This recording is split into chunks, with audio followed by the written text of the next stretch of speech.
It's okay, I want to be this age and aging and have all the wisdom and all the power that comes with it. Yeah. Now I need to figure out how do I make the package that I live in be strong and healthy and pain-free and functional. As much as we, and you know what? I think it's a wonderful place to be in because I'm giving me what I need and what makes me feel good. And it's a lifestyle choice. My next guest is Meg Richichi.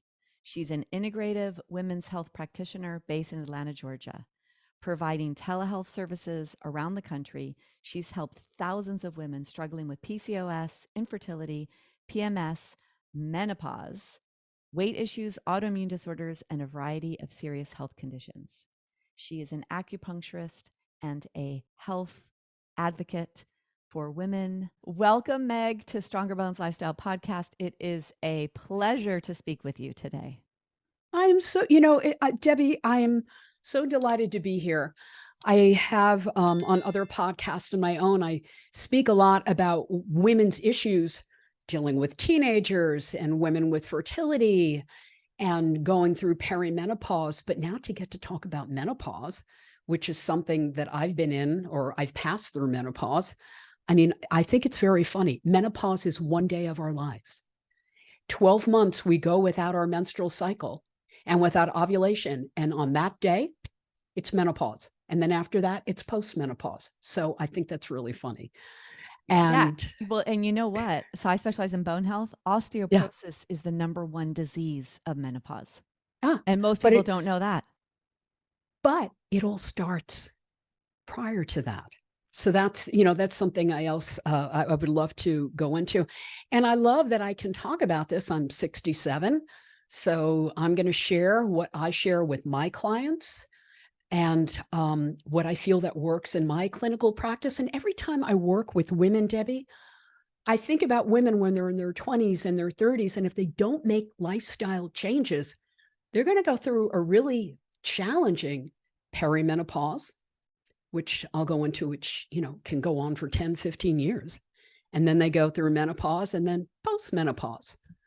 So right. It's a journey and it's a journey. Yes. It's a journey and it's a lifestyle. And so the journey, it would be great if we had a raised awareness on the journey when we're younger. But for those of us that I'm 57, but for those of us that are, at this point in the journey, then it becomes what's the best lifestyle that helps us for the rest of our journey. Amen, sister. Absolutely. Absolutely. Debbie, would you like me to share a little of my background with clients and why I do what I do and how it all started? So I think I'm going to start with why I got on the health journey and got into what I do. I've been in practice for 28 years. And I started out in acupuncture. I'm a board certified acupuncturist. I have my master's, my background in Chinese medicine. I worked in a hospital and clinic in Saigon. I've traveled to the Amazon. I've been around the globe. I've studied with a lot of different people. And my calling, I feel, to, I was 35 when I decided to go to school, or 36 for acupuncture. But it's my background that led me, or my history that led me on this path to help women. When I was in my teens and my 20s, I had an eating disorder and I was anorexic and bulimic. And when I went into recovery, probably 26, 27, I can't even remember, I called up my primary and I said, John, I need help. I'm bulimic. And he said to me, Meg, I am so proud of you. You've taken this first step towards your recovery.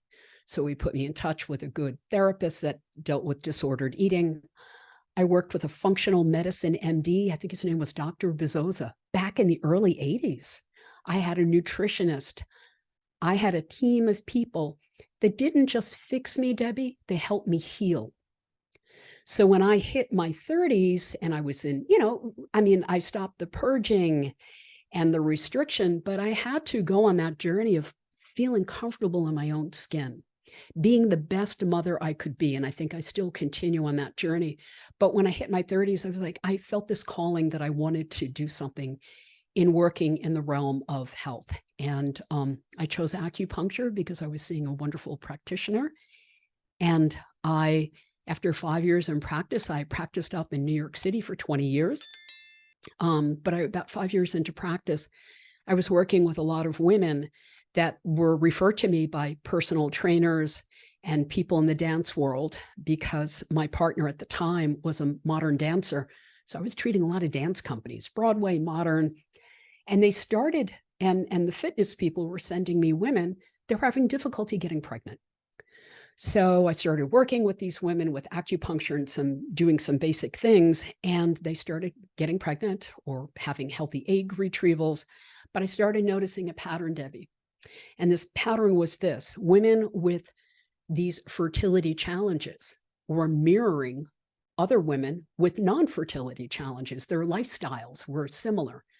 Both groups of women were skipping meals, not getting enough protein, not enough rest, too much alcohol. They were just there, and a multitude of stress. And I knew that these women with the non-related fertility issues were coming for PMS, and they were having difficulty with sleeping and stomach aches and whatever. If they didn't make lifestyle changes, it would be back in my office in a few years facing their own fertility challenges. And that's exactly what happened. So I realized at that time I needed to immerse myself into functional nutrition and hormones. And here I am umpteen years later, and working with women with an array of hormonal issues, and always looking at the gut and looking at lifestyle, and looking at teaching women how can they be the best mother they can be to themselves. And I think, how can I help women give birth to the best version of who they are at every stage of their lives, right? Okay, that's so interesting because, lots was said there. But one thing that I focus on recently in my work that I'm doing with osteoporosis, it's because posture is such a huge aspect. I mean, the most, the spinal wedge fractures or spinal fractures are the half of all fractures in osteoporosis. And developing postural muscles and strength muscles is really important. And one of the basic ways to do it is exactly what we would do if we were a child or a baby, the way that we take care of our babies.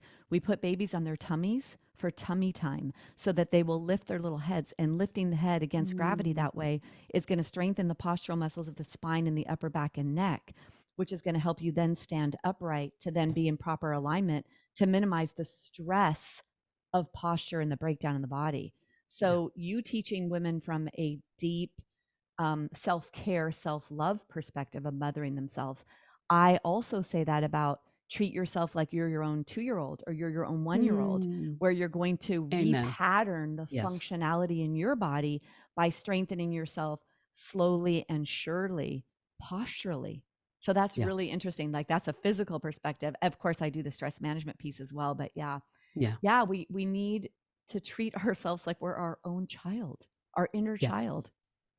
And also, just to, if I can tie in, I'm working with, her name is Amber Goppert, and she is probably one of the top trainers and owns a training room in Atlanta. And we're developing programs for women after 40. And I actually start one on Saturday, a 4-week program, a jumpstart.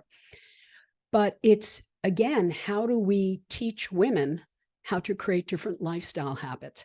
Can I take someone in their 40s and prepare them in a better way so that when they hit perimenopause and menopause, they're not running the risk of getting, fractures and osteoporosis, sarcopenia.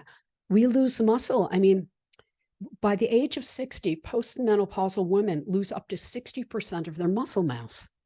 That's a lot. And estrogen, decline plays a big role in that. So teaching women to prepare themselves so they can, each stage of their lives can be more graceful, whether it be dealing with a teenager, because I work with teens, and getting them out of that horrific PMS, or working with women and getting them healthy and looking at their gut and their diets as you do, and stress, so they can go and have healthy babies. Because I always say to women, your baby's my client. And now I'm treating 3 generations of women, by the way, which I think is in families. But then you look at the perimenopause and looking at, which ties into menopause, how can I help women buffer their adrenals. Because when women are in menopause, the ovaries just boom, not making that estrogen anymore. How do we buffer the adrenals that pick up that production of estrogen and testosterone? And how do we support it? And, we can start talking about that.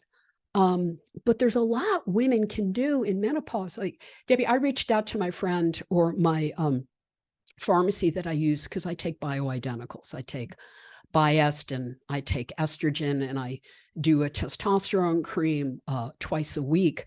And I said, what if a woman has gone through menopause and at the age of 51 and she decides at the age of 65 she wants to go on bioidenticals? She said, there's no problem with that. You can go on it at any age, just needs to be monitored. So there's a lot that women can do, and we can talk about, Yeah, so I just want to say a little bit about the adrenals because people might understand that. But yeah, the ovaries are producing our estrogen throughout our lives. Then when we go through menopause, that stops. So now you've got the adrenal glands that sit on top of the kidneys that ironically, like from a physical location perspective, that part of your body where you have adrenal glands on top of kidneys is also where the psoas, the end of the psoas, which is your lower body, upper body muscle. It's also where the diaphragm connects to the spine. It's a super sacred, important part of our body that kind of becomes where like the hub is, I believe, for so much health. So the adrenals, then there's two different zones. They're either going to be in the stress hormone cortisol breakdown zone, or they're going to shift into the anabolic or the building phase, which is to make those steroid sex hormones.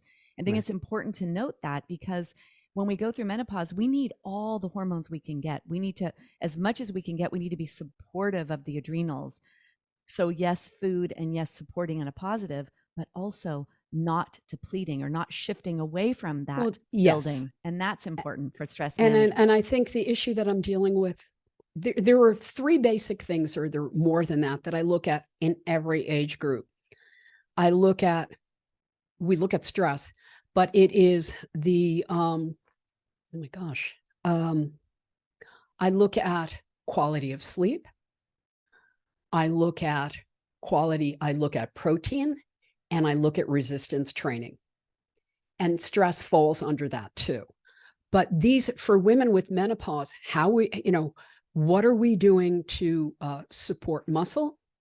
What is the resistance training that we're doing? So and I can break this down within our diet. I mean, that's why for me, and I'll break it down further, why eating protein and increasing protein is really important during menopause, and how that can really support muscle, because the last thing we want to do is compromise our bones and our muscle. And if I can just tie in, do you also have women, most of the women that are listening to the show are in menopause? Do you have perimenopausal women that are also tuning in? Yes, there are some perimenopausal. I'd say most are menopausal, but perimenopausal, yes. So the reason I say this is that we can buffer during perimenopause that stress response of the adrenals, so that when the time comes when your ovaries say, bye-bye, no more estrogen, and your little adrenals pick up that production, they're buffered. And you can do that with lifestyle, and you can do that with diet, and you can do that with adaptogenic herbs. But there's a lot that can be done. But stress, we are saturated in a world of stress. We are. Yeah. Okay. So those three areas you touched on then that were important to you. Let's talk about the protein, because the protein is such an interesting topic. I think it was last year that they came out with the recommendation was 100 grams. And I happen to be 100 grams a day. And I happen to be at a book taping a TV show with Dr. Mark Hyman. And I asked that question. I said, is the 100 grams requirement for a 6-foot male the same as it is for a 5-foot female? No, it's different. And then, because sometimes with protein, especially animal protein, it could be too acidic. And so then we have to be careful with, no? Okay, so let's talk about protein. I want to hear, because there's so many different perspectives on protein. The people that I follow and I adore, I love JJ Virgin. JJ Virgin, I don't know. I mean, she's like 60 and she's been around forever. I love the work of Gabrielle Lyon. And there are a lot of great people out there, and I'm going to use my clinical experience. When someone it's not the amount of grams. It's kind of like, here's a great analogy, vitamin D. People like, oh, I take 2000 D. Well, what are your levels? Are you deficient? Well, you might need 10,000 IUs with K2, or you may need 5,000. So in my world, and my understanding of what I do with people, I'm going to break it down, is that whatever your ideal weight is, you want to try to aim for that in grams of protein. Some people, the RDA is like, 50 grams is, the RDA was created like 50 years ago, during World War II. So basically to kind of keep you at a level of sustaining life, we're talking about optimal levels. And if a woman can, so let's say I myself, I weigh like 122. I look to aim for maybe 100. I don't even think about it. What I look at is I'm aiming for the palm of my hand for protein. So as a program I'm doing with women, put it on a scale, see what 5-6 ounces of fish look like, or 7 ounces. Your body's going to know. If women just start thinking, whoa, Meg, this is a lot of protein, start upping it to 35 grams. And then you probably get up to 40. And the first thing you eat on your plate, eat protein, because it will satiate you. It'll give you a sense of satiety. Protein is very important because it's important in balancing our hormones. It supports repair of tissue. It helps support bone density. Everyone, this. It's like people keep thinking, oh, I got to take calcium for my bones. No, you need to eat protein, and to also look at collagen. So we need to make sure we're not losing our lean mass, because when we fall, we need something to buffer us. And when we're trying to strengthen the bones, the bigger, the stronger strengthening. the muscles are, the And I more was gonna say pull there that. is on the bones. And what's also important in going through menopause, it's not just when our estrogen just declines, we're losing muscle mass, but we have to make sure we're not losing strength. And that's what happens. We've got to make sure that we can push ourselves up, right? Yeah, because eventually some of the people I work with, they lose the ability to get up and down off the floor. They can't load and unload out of the joints deeply in order to get up. And in my yoga therapy training, the doctor that trained us, one of the MDs, he said the reason why people go into a home is because they can no longer lower their body down, rotate their trunk to wipe their own tushy, and get themselves back up off a toilet. Yeah. So I always say to people, if you don't want anyone else wiping your tushy, that's another reason why you want to wipe in your butt. Yeah. This is enough incentive to get going. And it's not like, the most important thing is, it's not that you're lifting weights that you can't bear. It's just that you need some resistance. And I feel that yoga obviously is important, but that weight bearing, that weight resistance. So if there are women out there, I usually say to women, work with a trainer. And if you can't afford a trainer, get a friend or two and allow that trainer to create a program for you and your friends. Yeah, so Meg, that you can do that. I've been going to the beach lately, and there's stairs. There's 72 stairs. It's a pretty steep incline. I do like 21 flights. It's about a 50-minute routine I've been doing. That's weight bearing against gravity, going up, and I do different leg positions. So I feel my muscles. I feel my calf muscles the next day. I feel my quads and my glutes. Then I go over to a wall, and instead of doing like a push-up on the ground, I'll do a push-up against the wall. And I just did it 2 days ago. My chest is sore. My forearms are sore. And I teach 5 yoga classes a week. I'm in really good shape. But it's also good to diversify. Yes. And to do many different things, but constantly pushing and pulling your body every day and using your muscles and your bones. And I feel that what's important is form. So that is why I recommend for women, have somebody show you how to do it properly. Right. And then have that routine change, maybe once a month or whatever. But women don't need, but women benefit greatly by having proper form, so that little by little, incrementally, they can lift weights. So maybe they go from 5 pounds, and then they are able to go up to 7, and then they get to 10, or maybe they get to 15. We want that strength. And what happens with a lot of women, I'll get into now, is they get this belly fat. Well, why do they get this belly fat? Because when your estrogen declines, you become potentially more insulin resistant. What helps us reduce that belly fat? Eating more protein, and I'll go through what a plate looks like. Resistance work, right?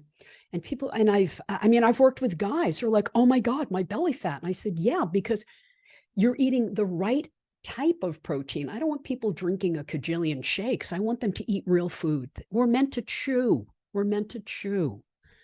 So if you can combine that, and you'll find your body will kind of know what it needs in terms of protein. But if you can aim for the palm of your hand, you're in the right place. And this palm is breakfast, it's lunch, it's dinner, and maybe in the middle. And if women are really like they're deficient in muscle mass, if they're experiencing sarcopenia, you're not going to OD on the protein. You're not, you don't have to worry about it like damaging your kidneys. You're going to actually feel better. You will sleep better. Women that have, I wanted to find this because I thought this was really important for women. Women that have spikes in blood sugar are the ones that have more hot flashes. Mm. So that's one of the contributing factors. So what protein does with healthy fats, like salmon, avocado, olive oil, ghee, a lot of vegetables. I mean, my whole philosophy for a plate is, getting that protein. It depends on what you're doing. It can be, again, I aim for the palm of the hand, 2 to 3 cups of greens, of veggies. And then, I like those starchy carbs, those veggie carbs that burn slowly, and avocado and olive oil. If you eat like that, you're going to feel amazing. And lose weight and have like the appropriate proportions. Yeah. And muscle burns 7 times the calories of fat. So the more protein you eat, you're going to start leaning out. You're not going to go for the processed foods. Yeah, you know what I find? So I take everybody off of gluten. That's one of my biggest things. Oh, me too. And dairy too. Yeah. But what I find in the population I work with, so 50 plus, is that we all went through that fat-free zone. So I think the 80s was everything was fat-free. And so I weighed like 2 pounds. Yes, I have a lot of women that are eating that way, still very scared of fat. They're terrified of fat. Right. But what I explain is every single cell, we don't have cell walls, we have cell membranes. And our cell membranes are phospholipid layers. They are fat layers. Yes. And you need fat in order to make everything function and to make it that permeability and that exchange that takes place intracellularly. So you can actually eat more calories, and fat and protein are going to satiate you. So then you're going to regulate your blood sugar, which is going to help to balance your hormones, which is going to help to build your muscles and your bones. Yeah. And so you sleep better, and you have a better mood. Yes, so and cognitively. Then there's the cognitive part. Oh, the cognitive aspect of healthy fats. Oof. Right. So important. Right. So it is important that we shift our mindset of the 80s or whatever that time period was, where we've got to think that we need to eat more fat. And when you eat more fat, you'll actually eat less calories overall, because when the body is not in balance, when stress is not managed, the cravings that become pretty intense and insane are for carbs and sugar. And I find a lot of women are eating the sugary things or the baked things thinking that it's not fat or it's fat free or whatever, but it's really not supplying the building blocks and the nutrients for a healthy gut. I think what's important to just mention to women, and maybe some know this listening or not, carbohydrates spike insulin. Insulin is a fat storage hormone. What stabilizes blood sugar is protein. And by the way, the amount of fat a woman needs with a meal, 1 to 2 tablespoons. That's it. So if they have a piece of wild salmon and maybe they make up some broccoli, I don't want to get so crazy, just drizzle some olive oil over it. And it's not like, and fat is good for us. So I always say, but I've seen people like take the olive oil and just, they just douse it. So it's just finding that balance. But what happens a lot with vegetarians, and I've had a lot of women work with me, and I've converted them to get more animal and fish protein in their diet.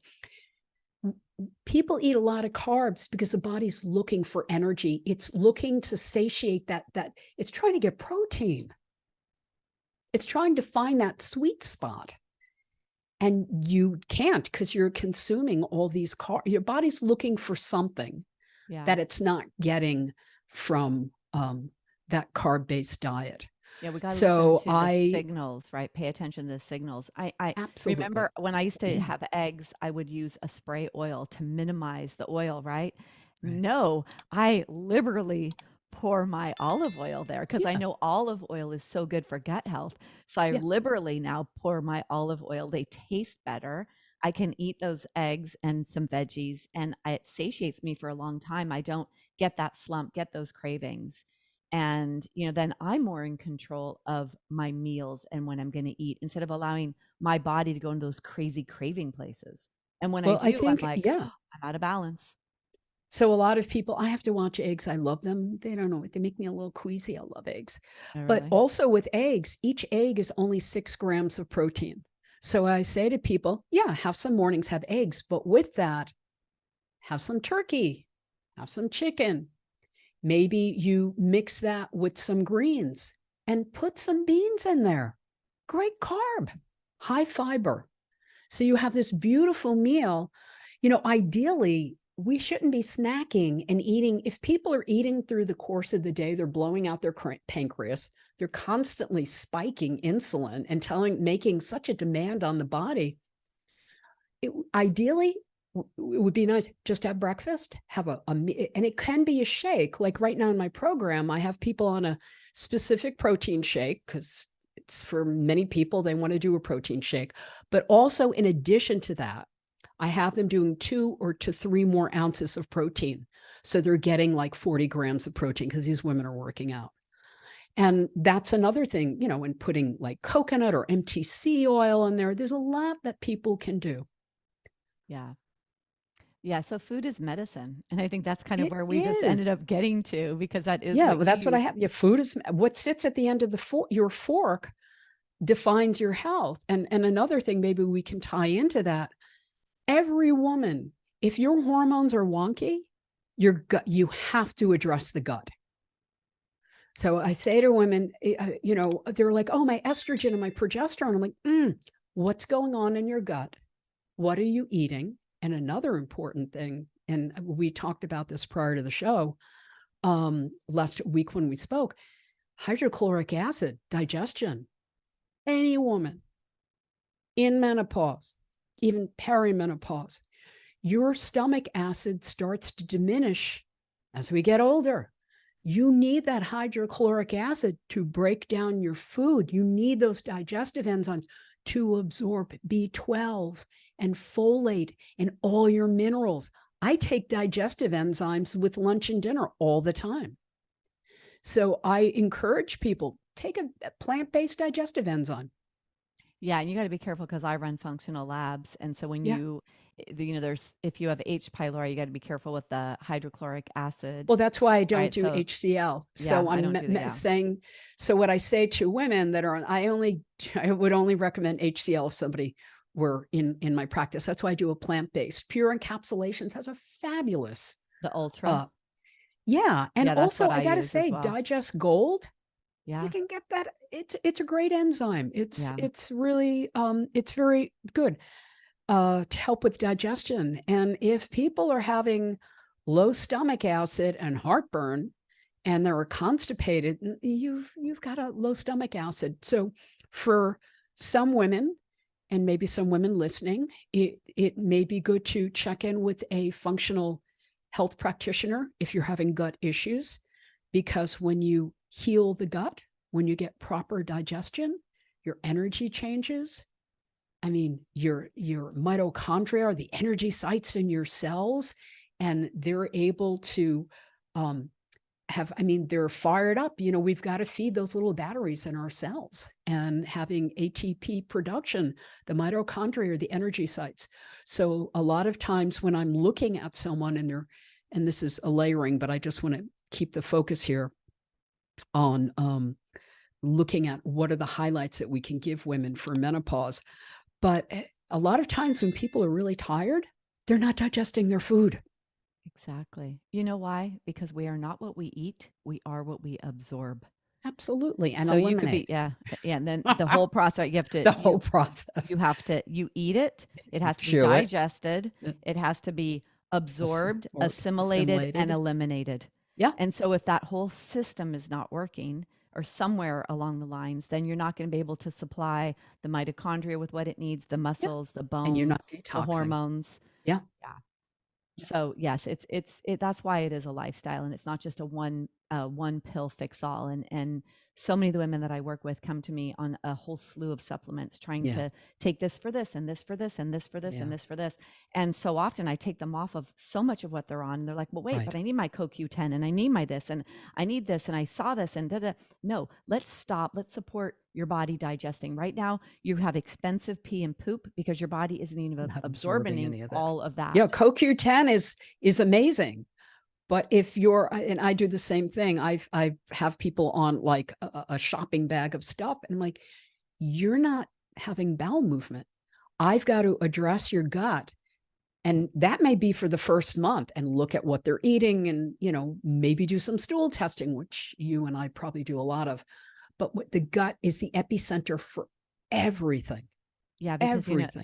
that's what I say. The gut is when the outside world becomes the inside world. Yeah. So your gut is outside still, mouth to anus, outside. It has to cross into your body, which is why that immune system is there, ready to see what the heck is coming in. And we need that crossover. It's like our muscles and our bones are the castle building, and then the fortress is the gut lining. Yeah. And so you have to have optimized gut health in order to be supplying the nutrients and everything that your body Yeah. needs. And so diet, we've spoke a lot about how gut health is really important Mm-hmm. because it's going to be important for bringing in the nutrients to build all the tissues, energy, muscles, bones, and hormones, right? So that's important. Now, the one piece too that we haven't really discussed much, and you and Mm-hmm. I discussed this a lot Mm-hmm. before we had this interview, is the Mm-hmm. stress component. Oh, yes. Let us talk about stress. So, stress is knocking everything off my desk. I'm so excited to talk about stress.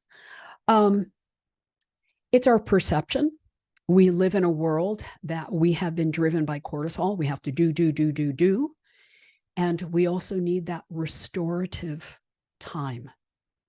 And a lot of us, and I see this, I've seen this over the years, it's very challenging for people just to be. But I wanted to share something, and I wanted to bring that in.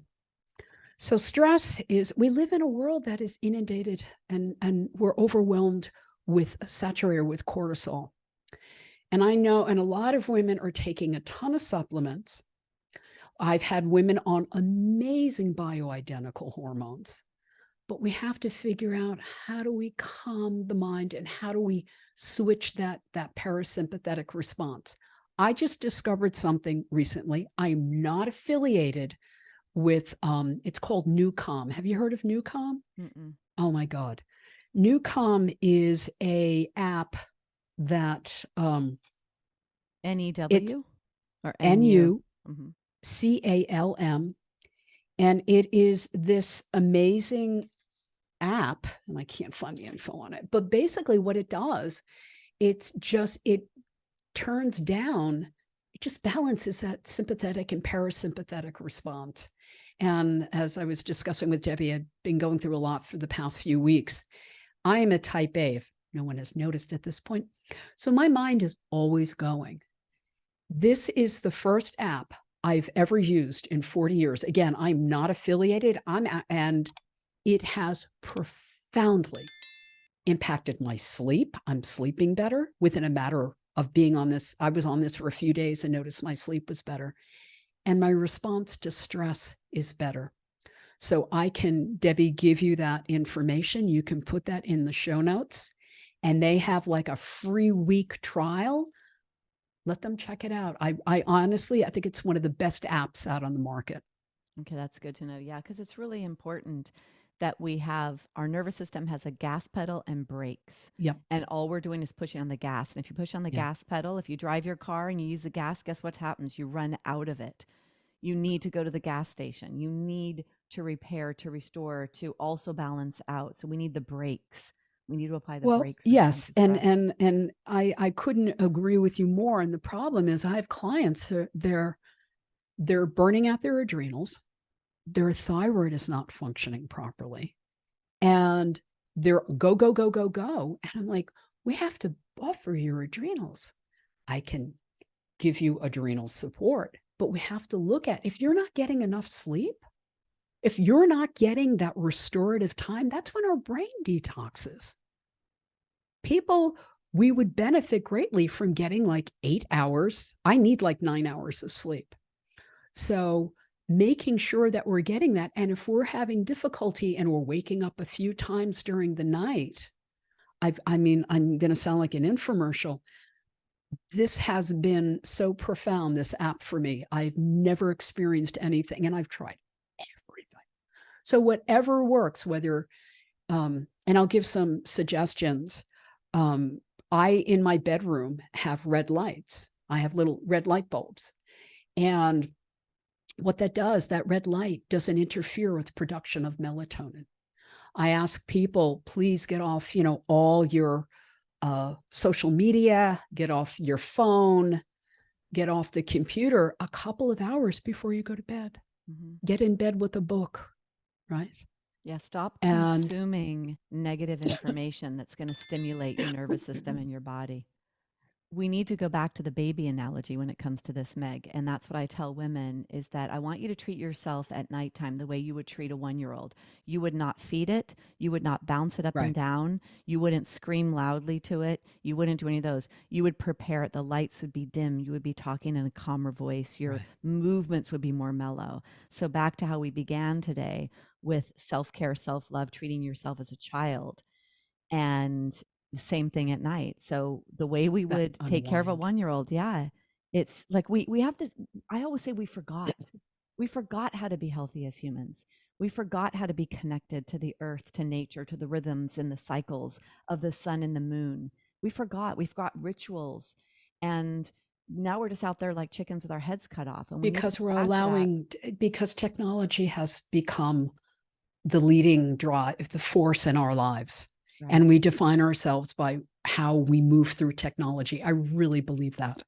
God, and you're right. How do we go live at the beach, right? Don't you ever think, do you ever dream that? I always wonder if people dream like I do, where I'm like, that's it. I'm just going to go and live in a house and just get back to basics and just eat, drink all day long. And just like, I just want to be in a garden. It's very, what's interesting when women go through menopause, and I love this, we lose our filter. We speak our truth. We want to do things that nourish us. Think about it. It's, when you were younger, it was about getting dressed up and going out. And now it's about, I think I want to stay at home and have friends over for dinner. Or it's like, do I really want to go to that party? And it's just, not that you're isolating yourself, but what is a priority and what is important to us changes. Yeah. And I love the fact that as we have this wisdom of age, we speak our truth a little more. And I think that's a wonderful thing for women. What I want to do is I want to be able to be in a garden. I said to a friend the other day, all I want to do is go to pickleball camp for like a week. I just really do yoga, take, hot springs, and not think about anything. I love pickleball. I think it's fun. Yeah, it's so, I love being this age and I love aging. I love the wisdom. I love the I don't care attitude, like you said. And I love I love that I'm more about me now, or caring more about me. The roles of caring for others kind of are diminishing. So I love that. And then you have to deal with, diminishing hormones, muscle loss, bone loss. So it's, I want to be this age and aging and have all the wisdom and all the power that comes with it. Yeah. Now I need to figure out, how do I make the package that I live in be strong and healthy and pain-free and functional? As much as and you know what? I think it's a wonderful place to be in, because I'm giving me what I need and what makes me feel good. And it's a lifestyle choice. And it's possible, Meg, because here you are, here I oh, am. that's what I I'm feel saying. like I'm like in the best shape, honestly, like strength Yeah. wise, joint strength wise. I teach 5 Mm-hmm. classes a week. I've been practicing yoga for the Good for past 20 you. years. Even with my hip replacement I had 6 years ago and my body broken 7 years ago, I feel like I'm in the best shape, especially joint shape, which is super important because Yeah. that's where breakdown and pain and suffering is in Mm-hmm. joints. I'm in the best shape in my life because of the lifestyle that I'm choosing to Yep. live now. And so we're proof in the pudding because Yep. we're both in menopause. You know, you're a little bit deeper Well, we're into it than I am. post-menopause, Sorry, darling. post-menopause. Menopause is just one day of your That's right. life. Okay, so we're post. We're post menopause, whatever. I like being where I am. And I feel Why not? great because Yeah. I am making sure my gut is healthy, that I'm hydrated, that I'm sleeping well, that I'm prioritizing fun and friends and sleep and all the important things. And so are you. And Yeah. so we're the best versions of ourselves. And that's all we could ever ask for is being the Yeah. best versions of ourselves as we age. And I love that I have it's funny, my nieces and nephews always reach out to me when they have health questions. So they're like in their 20s, 30s, and 40s. And they're just, and some of what I love right now is a lot of my clients that I have in their 20s are so into, I want to be on a healthy path. Show me how to do that. I mean, amen. They're awesome.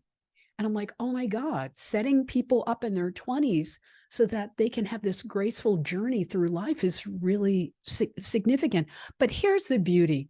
It doesn't matter if you're 20, 30, 40, 50, 60, 70, you can make changes every single day that it can enhance and improve your life. And life does not end after 50 or 60, and your libido can be great, right? We didn't even touch on that. You can have fabulous libido. There's so much you can do. Bioidenticals are incredible hormones. You can do a lot for vaginal dryness. I use testosterone cream twice a week. It is amazing. So there's so much that can be done to keep us, and obviously I get my everything monitored, but I think I'm in a really, I am in a really good place. And I just want to continue showing up in the world. I love the work I do with women of all ages. And I feel very blessed to be able to impact other women to create a ripple effect in the world that creates change. Yeah. And that's, I feel like that I'm doing exactly what I should do, that Yeah. this is what I should be doing. I love also empowering, educating, Yeah. helping share whatever I've learned on my life's journey with the women that I work with. I mean, that's what I do in my podcast. Oh, yes. And I also have a podcast called The Hormone Lifestyle Zone. I'll share that with you in the notes. But this is, my podcast is about helping women demystify hormonal issues and struggles and all the little things that dance in between. And that's what you and I, we do. And I love celebrating life in this way. Yeah, I do too. I'm, All right, Meg, I think yeah, that that's like a really great place to end because I it's so think so too. positive and we're both singing our song and we're Mhm. singing it happily. And I think that's important. We walk our Yeah, walk and talk our yeah, talk. yeah. And here we are living these vibrant lives, and it is possible. So, you mentioned a little bit about some programming that you have. You mentioned about your podcast. We'll put that in the show notes. There'll be Yeah. links out to what you offer so that ladies that would like to reach out to you can reach out to you to learn more. Oh, lovely. Debbie, thank you so much for having me on your podcast. And I want to thank all the sweet listeners that are here today with us. Thank you so much for being here. And I extend much grace to all of you. Yeah, thank you for joining us. And, hopefully women listening will see that we're a community of women. Yeah. I'm all about women helping women. I don't know why, Yeah. but as I get into this, like as I age, I just want to empower females We are and the women. wise women of the tribe. You know We that. are. Yes, that's what I And that's not love. from an egoic place. We are. Yeah. We are in the phase of wise women. And And dang if it, we we deserve this. We earned this. damn it, we did. Yeah. And we can. And if we can share that with others, then that's an amazing gift to have. It is. All right. On that, Meg, thank you Thank you. so much for sharing. God bless. Be well. Thank you so much for listening to Stronger Bones Lifestyle Podcast. Bone loss is not an inevitable part of aging. We don't have to just wait for it to happen. There is so much that you can do, and that is what you will learn each week on the show. Go to my website, DebbieRobinson.com, if you want more information about what was shared in today's episode. At the bottom of this episode in the show notes, there will be links to whatever was shared. Please subscribe to this podcast. Share this podcast with your friends, your family, or any women that you think may be interested or benefit from the information we're sharing. Please rate the podcast. And if you have any questions you'd like asked or answered, I would love to hear from you. Let's do this, ladies. Let's change the way the world views osteoporosis and slow down, stop, or reverse our bone loss, take charge, and show other ladies what is possible. Thank you so much for joining me.